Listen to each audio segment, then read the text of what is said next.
GST ವ್ಯಾಪ್ತಿಗೆ ತರುವ ವಿಚಾರಕ್ಕೆ ಸಂಬಂಧಪಟ್ಟಂತೆ ನಿರ್ಮಲಾ ಸೀತಾರಾಮನ್ ಅವರ ಹೇಳಿಕೆ ಬಹಳ ಚರ್ಚೆಗೆ ಗ್ರಾಸವಾಗಿತ್ತು.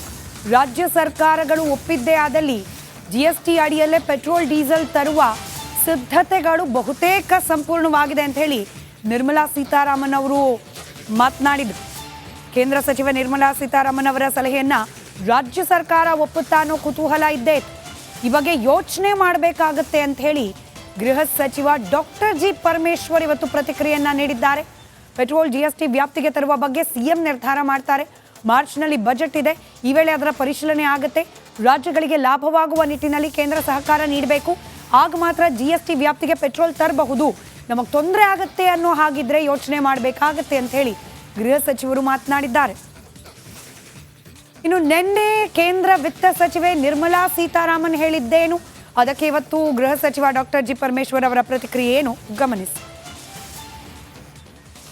GST, petrol and diesel can be handled, for which the law has been already embedded. So what is pending is, once the states agree, in the council they have to decide what will be the rate of taxation. Once that decision is taken, it will be put into the act. GST. ಬಹುಶಃ ರಾಜ್ಯ ಸರ್ಕಾರಗಳಿಗೆ ರಾಜ್ಯದಲ್ಲಿ ಈ GST ಗೊಂದಲ ಏನಿದೆ ಅದನ್ನ ಬಗೆಹರಿಸುವ ದೃಷ್ಟಿಯಿಂದ ಏನು ಕ್ರಮ ತಗೋಬೇಕು ಸರ್ಕಾರ, ರಾಜ್ಯ ಸರ್ಕಾರ ಅದನ್ನ ತಗೊಳ್ತೇವೆ. ಒಂದು ವೇಳೆ ಅದು ನಮ್ಗೆ ಅನುಕೂಲ ಆಗ್ತಾ ಇದೆ ಅಂತ ಅನ್ನೋದಾದ್ರೆ ತಗೊಳ್ತಾರೆ. ಅದನ್ನ ಎಕ್ಸಾಮಿನ್ ಮಾಡಬೇಕಲ್ಲ, ಅದನ್ನ ಎಕ್ಸಾಮಿನ್ ಮಾಡಬೇಕು. ನಮ್ಮಲ್ಲಿ ಈಗ ಫೆಬ್ರವರಿ ಮಾರ್ಚಲ್ಲಿ ನಮ್ಮ ಬಜೆಟ್ ಬರುತ್ತೆ, ಅದನ್ನ ಲೆಕ್ಕಾಚಾರ ಮಾಡಿಕೊಂಡು ಆ ನಂತರ ತೀರ್ಮಾನ ಮಾಡಬೇಕಾಗುತ್ತೆ. ಒಪ್ಪುವಂತೆ ಮಾಡಬೇಕಲ್ಲ, ಒಪ್ಪುವಂತ ಪ್ರಪೋಸಲ್ ಅನ್ನ ಕೊಟ್ಟಾಗ ಒಪ್ತಾರೆ. ಬಹುಶಃ ರಾಜ್ಯ ಸರ್ಕಾರಗಳಿಗೆ ತೊಂದರೆ ಆಗುತ್ತೆ ಅದರಿಂದ ಅಂದ್ರೆ ಯಾಕೆ ಒಪ್ತಾರೆ? ಅಂತ ವಾತಾವರಣವನ್ನ ಕೇಂದ್ರ ಸರ್ಕಾರ, ಹಣಕಾಸಿನ ಸಚಿವರು ಸೃಷ್ಟಿ ಮಾಡಬೇಕು, ಆಗ ಎಲ್ಲರೂ ಒಪ್ತಾರೆ. ಜಿಎಸ್ಟಿ ವ್ಯಾಪ್ತಿಗೆ ತರುವ ವಿಚಾರಕ್ಕೆ ಸಂಬಂಧಪಟ್ಟಂತೆ ನಿರ್ಮಲಾ ಸೀತಾರಾಮನ್ ಅವರ ಹೇಳಿಕೆ ಬಹಳ ಚರ್ಚೆಗೆ ಗ್ರಾಸವಾಗಿತ್ತು. ರಾಜ್ಯ ಸರ್ಕಾರಗಳು ಒಪ್ಪಿದ್ದೇ ಆದಲ್ಲಿ ಜಿಎಸ್ಟಿ ಅಡಿಯಲ್ಲೇ ಪೆಟ್ರೋಲ್ ಡೀಸೆಲ್ ತರುವ ಸಿದ್ಧತೆಗಳು ಬಹುತೇಕ ಸಂಪೂರ್ಣವಾಗಿದೆ ಅಂತ ಹೇಳಿ ನಿರ್ಮಲಾ ಸೀತಾರಾಮನ್ ಅವರು ಮಾತನಾಡಿದರು. ಕೇಂದ್ರ ಸಚಿವ ನಿರ್ಮಲಾ ಸೀತಾರಾಮನ್ ಅವರ ಸಲಹೆಯನ್ನ ರಾಜ್ಯ ಸರ್ಕಾರ ಒಪ್ಪುತ್ತಾ ಅನ್ನೋ ಕುತೂಹಲ ಇದ್ದೇ ಇತ್ತು.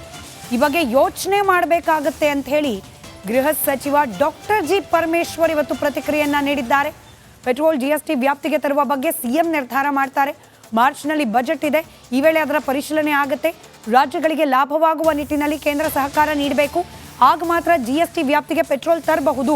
ನಮಗೆ ತೊಂದರೆ ಆಗುತ್ತೆ ಅನ್ನೋ ಹಾಗಿದ್ರೆ ಯೋಚನೆ ಮಾಡಬೇಕಾಗತ್ತೆ ಅಂತ ಹೇಳಿ ಗೃಹ ಸಚಿವರು ಮಾತನಾಡಿದ್ದಾರೆ. ಇನ್ನು ನಿನ್ನೆ ಕೇಂದ್ರ ವಿತ್ತ ಸಚಿವೆ ನಿರ್ಮಲಾ ಸೀತಾರಾಮನ್ ಹೇಳಿದ್ದೇನು, ಅದಕ್ಕೆ ಇವತ್ತು ಗೃಹ ಸಚಿವ ಡಾಕ್ಟರ್ ಜಿ ಪರಮೇಶ್ವರ್ ಅವರ ಪ್ರತಿಕ್ರಿಯೆ ಏನು ಗಮನಿಸಿ. GST, petrol and diesel can be handled, for which the law has been already embedded. So what is pending is, once the states agree,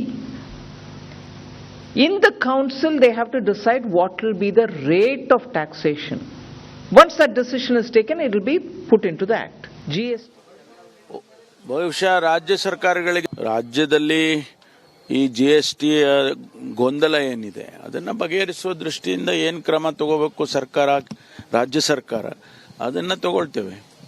ಒಂದು ವೇಳೆ ಅದು ನಮ್ಗೆ ಅನುಕೂಲ ಆಗ್ತಾ ಇದೆ ಅಂತ ಅನ್ನೋದಾದ್ರೆ ತಗೊಳ್ತಾರೆ. ಅದನ್ನ ಎಕ್ಸಾಮಿನ್ ಮಾಡಬೇಕಲ್ಲ, ಅದನ್ನ ಎಕ್ಸಾಮಿನ್ ಮಾಡಬೇಕು. ನಮ್ಮಲ್ಲಿ ಈಗ ಫೆಬ್ರವರಿ ಮಾರ್ಚಲ್ಲಿ ನಮ್ಮ ಬಜೆಟ್ ಬರುತ್ತೆ, ಅದನ್ನ ಲೆಕ್ಕಾಚಾರ ಮಾಡಿಕೊಂಡು ಆ ನಂತರ ತೀರ್ಮಾನ ಮಾಡಬೇಕಾಗುತ್ತೆ. ಒಪ್ಪುವಂತೆ ಮಾಡಬೇಕಲ್ಲ, ಒಪ್ಪುವಂತ ಪ್ರಪೋಸಲ್ ಅನ್ನ ಕೊಟ್ಟಾಗ ಒಪ್ತಾರೆ. ಬಹುಶಃ ರಾಜ್ಯ ಸರ್ಕಾರಗಳಿಗೆ ತೊಂದರೆ ಆಗುತ್ತೆ ಅದರಿಂದ ಅಂದ್ರೆ ಯಾಕೆ ಒಪ್ತಾರೆ?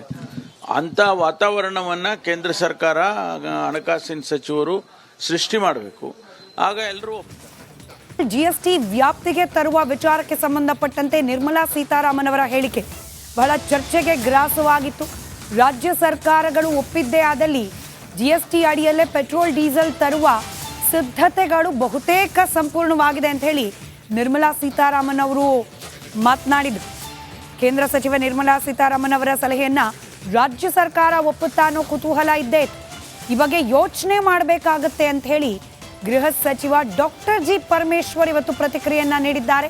ಪೆಟ್ರೋಲ್ ಜಿಎಸ್ಟಿ ವ್ಯಾಪ್ತಿಗೆ ತರುವ ಬಗ್ಗೆ ಸಿಎಂ ನಿರ್ಧಾರ ಮಾಡ್ತಾರೆ. ಮಾರ್ಚ್ನಲ್ಲಿ ಬಜೆಟ್ ಇದೆ, ಈ ವೇಳೆ ಅದರ ಪರಿಶೀಲನೆ ಆಗುತ್ತೆ. ರಾಜ್ಯಗಳಿಗೆ ಲಾಭವಾಗುವ ನಿಟ್ಟಿನಲ್ಲಿ ಕೇಂದ್ರ ಸಹಕಾರ ನೀಡಬೇಕು, ಆಗ ಮಾತ್ರ ಜಿಎಸ್ಟಿ ವ್ಯಾಪ್ತಿಗೆ ಪೆಟ್ರೋಲ್ ತರಬಹುದು. ನಮಗೆ ತೊಂದರೆ ಆಗುತ್ತೆ ಅನ್ನೋ ಹಾಗಿದ್ರೆ ಯೋಚನೆ ಮಾಡಬೇಕಾಗತ್ತೆ ಅಂತ ಹೇಳಿ ಗೃಹ ಸಚಿವರು ಮಾತನಾಡಿದ್ದಾರೆ. ಇನ್ನು ನಿನ್ನೆ ಕೇಂದ್ರ ವಿತ್ತ ಸಚಿವೆ ನಿರ್ಮಲಾ ಸೀತಾರಾಮನ್ ಹೇಳಿದ್ದೇನು, ಅದಕ್ಕೆ ಇವತ್ತು ಗೃಹ ಸಚಿವ ಡಾಕ್ಟರ್ ಜಿ ಪರಮೇಶ್ವರ್ ಅವರ ಪ್ರತಿಕ್ರಿಯೆ ಏನು ಗಮನಿಸಿ. GST, petrol and diesel can be handled, for which the law has been already embedded. So what is pending is, once the states agree, in the council they have to decide what will be the rate of taxation. Once that decision is taken, it will be put into the act. GST. ಬಹುಶಃ ರಾಜ್ಯ ಸರ್ಕಾರಗಳಿಗೆ ರಾಜ್ಯದಲ್ಲಿ ಈ GST ಗೊಂದಲ ಏನಿದೆ ಅದನ್ನ ಬಗೆಹರಿಸುವ ದೃಷ್ಟಿಯಿಂದ ಏನು ಕ್ರಮ ತಗೋಬೇಕು ರಾಜ್ಯ ಸರ್ಕಾರ ಅದನ್ನ ತಗೊಳ್ತೇವೆ. ಒಂದು ವೇಳೆ ಅದು ನಮ್ಗೆ ಅನುಕೂಲ ಆಗ್ತಾ ಇದೆ ಅಂತ ಅನ್ನೋದಾದ್ರೆ ತಗೊಳ್ತಾರೆ. ಅದನ್ನ ಎಕ್ಸಾಮಿನ್ ಮಾಡಬೇಕಲ್ಲ, ಅದನ್ನ ಎಕ್ಸಾಮಿನ್ ಮಾಡಬೇಕು. ನಮ್ಮಲ್ಲಿ ಈಗ ಫೆಬ್ರವರಿ ಮಾರ್ಚಲ್ಲಿ ನಮ್ಮ ಬಜೆಟ್ ಬರುತ್ತೆ, ಅದನ್ನ ಲೆಕ್ಕಾಚಾರ ಮಾಡಿಕೊಂಡು ಆ ನಂತರ ತೀರ್ಮಾನ ಮಾಡಬೇಕಾಗುತ್ತೆ. ಒಪ್ಪುವಂತೆ ಮಾಡಬೇಕಲ್ಲ, ಒಪ್ಪುವಂತ ಪ್ರಪೋಸಲ್ ಅನ್ನ ಕೊಟ್ಟಾಗ ಒಪ್ತಾರೆ. ಬಹುಶಃ ರಾಜ್ಯ ಸರ್ಕಾರಗಳಿಗೆ ತೊಂದರೆ ಆಗುತ್ತೆ ಅದರಿಂದ ಅಂದ್ರೆ ಯಾಕೆ ಒಪ್ತಾರೆ? ಅಂತ ವಾತಾವರಣವನ್ನ ಕೇಂದ್ರ ಸರ್ಕಾರ ಹಣಕಾಸಿನ ಸಚಿವರು ಸೃಷ್ಟಿ ಮಾಡಬೇಕು, ಆಗ ಎಲ್ಲರೂ ಒಪ್ತಾರೆ. ಜಿಎಸ್ಟಿ ವ್ಯಾಪ್ತಿಗೆ ತರುವ ವಿಚಾರಕ್ಕೆ ಸಂಬಂಧಪಟ್ಟಂತೆ ನಿರ್ಮಲಾ ಸೀತಾರಾಮನ್ ಅವರ ಹೇಳಿಕೆ ಬಹಳ ಚರ್ಚೆಗೆ ಗ್ರಾಸವಾಗಿತ್ತು. ರಾಜ್ಯ ಸರ್ಕಾರಗಳು ಒಪ್ಪಿದ್ದೇ ಆದಲ್ಲಿ ಜಿಎಸ್ಟಿ ಅಡಿಯಲ್ಲೇ ಪೆಟ್ರೋಲ್ ಡೀಸೆಲ್ ತರುವ ಸಿದ್ಧತೆಗಳು ಬಹುತೇಕ ಸಂಪೂರ್ಣವಾಗಿದೆ ಅಂತ ಹೇಳಿ ನಿರ್ಮಲಾ ಸೀತಾರಾಮನ್ ಅವರು ಮಾತನಾಡಿದರು. ಕೇಂದ್ರ ಸಚಿವ ನಿರ್ಮಲಾ ಸೀತಾರಾಮನ್ ಅವರ ಸಲಹೆಯನ್ನ ರಾಜ್ಯ ಸರ್ಕಾರ ಒಪ್ಪುತ್ತಾ ಅನ್ನೋ ಕುತೂಹಲ ಇದ್ದೇ ಇತ್ತು. ಈ ಬಗ್ಗೆ ಯೋಚನೆ ಮಾಡಬೇಕಾಗತ್ತೆ ಅಂತ ಹೇಳಿ ಗೃಹ ಸಚಿವ ಡಾಕ್ಟರ್ ಜಿ ಪರಮೇಶ್ವರ್ ಇವತ್ತು ಪ್ರತಿಕ್ರಿಯೆಯನ್ನ ನೀಡಿದ್ದಾರೆ. ಪೆಟ್ರೋಲ್ ಜಿಎಸ್ಟಿ ವ್ಯಾಪ್ತಿಗೆ ತರುವ ಬಗ್ಗೆ ಸಿಎಂ ನಿರ್ಧಾರ ಮಾಡ್ತಾರೆ. ಮಾರ್ಚ್ನಲ್ಲಿ ಬಜೆಟ್ ಇದೆ, ಈ ವೇಳೆ ಅದರ ಪರಿಶೀಲನೆ ಆಗುತ್ತೆ. ರಾಜ್ಯಗಳಿಗೆ ಲಾಭವಾಗುವ ನಿಟ್ಟಿನಲ್ಲಿ ಕೇಂದ್ರ ಸಹಕಾರ ನೀಡಬೇಕು, ಆಗ ಮಾತ್ರ ಜಿಎಸ್ಟಿ ವ್ಯಾಪ್ತಿಗೆ ಪೆಟ್ರೋಲ್ ತರಬಹುದು. ನಮಗೆ ತೊಂದರೆ ಆಗುತ್ತೆ ಅನ್ನೋ ಹಾಗಿದ್ರೆ ಯೋಚನೆ ಮಾಡಬೇಕಾಗತ್ತೆ ಅಂತ ಹೇಳಿ ಗೃಹ ಸಚಿವರು ಮಾತನಾಡಿದ್ದಾರೆ. ಇನ್ನು ನಿನ್ನೆ ಕೇಂದ್ರ ವಿತ್ತ ಸಚಿವೆ ನಿರ್ಮಲಾ ಸೀತಾರಾಮನ್ ಹೇಳಿದ್ದೇನು, ಅದಕ್ಕೆ ಇವತ್ತು ಗೃಹ ಸಚಿವ ಡಾಕ್ಟರ್ ಜಿ ಪರಮೇಶ್ವರ್ ಅವರ ಪ್ರತಿಕ್ರಿಯೆ ಏನು ಗಮನಿಸಿ. GST, petrol and diesel can be handled, for which the law has been already embedded. So what is pending is, once the states agree, in the council they have to decide what will be the rate of taxation. Once that decision is taken, it will be put into the act. GST. ಬಹುಶಃ ರಾಜ್ಯ ಸರ್ಕಾರಗಳಿಗೆ ರಾಜ್ಯದಲ್ಲಿ ಈ GST ಗೊಂದಲ ಏನಿದೆ ಅದನ್ನ ಬಗೆಹರಿಸುವ ದೃಷ್ಟಿಯಿಂದ ಏನು ಕ್ರಮ ತಗೋಬೇಕು ರಾಜ್ಯ ಸರ್ಕಾರ ಅದನ್ನ ತಗೊಳ್ತೇವೆ. ಒಂದು ವೇಳೆ ಅದು ನಮ್ಗೆ ಅನುಕೂಲ ಆಗ್ತಾ ಇದೆ ಅಂತ ಅನ್ನೋದಾದ್ರೆ ತಗೊಳ್ತಾರೆ. ಅದನ್ನ ಎಕ್ಸಾಮಿನ್ ಮಾಡಬೇಕಲ್ಲ, ಅದನ್ನ ಎಕ್ಸಾಮಿನ್ ಮಾಡಬೇಕು. ನಮ್ಮಲ್ಲಿ ಈಗ ಫೆಬ್ರವರಿ ಮಾರ್ಚಲ್ಲಿ ನಮ್ಮ ಬಜೆಟ್ ಬರುತ್ತೆ, ಅದನ್ನ ಲೆಕ್ಕಾಚಾರ ಮಾಡಿಕೊಂಡು ಆ ನಂತರ ತೀರ್ಮಾನ ಮಾಡಬೇಕಾಗುತ್ತೆ. ಒಪ್ಪುವಂತೆ ಮಾಡಬೇಕಲ್ಲ, ಒಪ್ಪುವಂತ ಪ್ರಪೋಸಲ್ ಅನ್ನ ಕೊಟ್ಟಾಗ ಒಪ್ತಾರೆ. ಬಹುಶಃ ರಾಜ್ಯ ಸರ್ಕಾರಗಳಿಗೆ ತೊಂದರೆ ಆಗುತ್ತೆ ಅದರಿಂದ ಅಂದ್ರೆ ಯಾಕೆ ಒಪ್ತಾರೆ?